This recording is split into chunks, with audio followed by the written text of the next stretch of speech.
A celebration of Caribbean culture in Brooklyn marred by violence. Eastern Parkway is jumping from the sounds of the West Indian Day Parade, but it's a party atmosphere under a heavy police presence. 2 people were killed in last night's festival before the parade. CBS 2's Hazel Sanchez is live for us in Crown Heights with more on what happened. Hazel? Well, as you can see and possibly hear, there are massive crowds here celebrating the West Indian Day Parade here on the Eastern Parkway. And people who come here year after year to celebrate their heritage, we're hoping that this year would finally be different, a year without violence. But unfortunately, as you mentioned, 2 people were killed early this morning, and the city is now considering some drastic security changes. Pride and pageantry at the annual West Indian Day Parade, a cultural celebration satisfying the visual appetite of all who line the route on Eastern Parkway. So damn, cultural pride. We're going to do 48 hours straight. This is every Christmas. In an effort to keep revelers safe, police doubled the manpower for the festivities, 3,400 strong. Nevertheless, the traditional music and dancing in the street was preceded by violence during the annual overnight Juve Festival.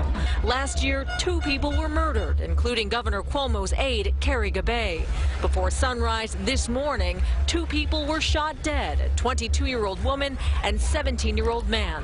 4 others were injured, including 62-year-old Valerie Joseph. A bullet grazed her knee.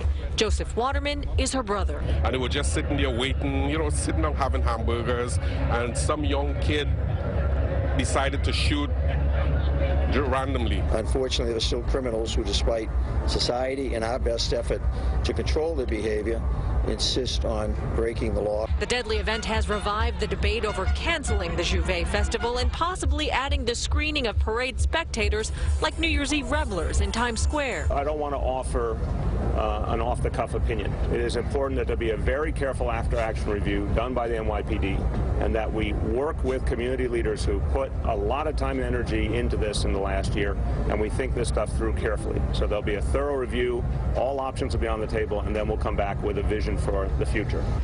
People at the parade say the majority celebrate peacefully. They should not be penalized by the bad behavior of a few. A lot of people say, stop it, but it's not the people who's having a good time.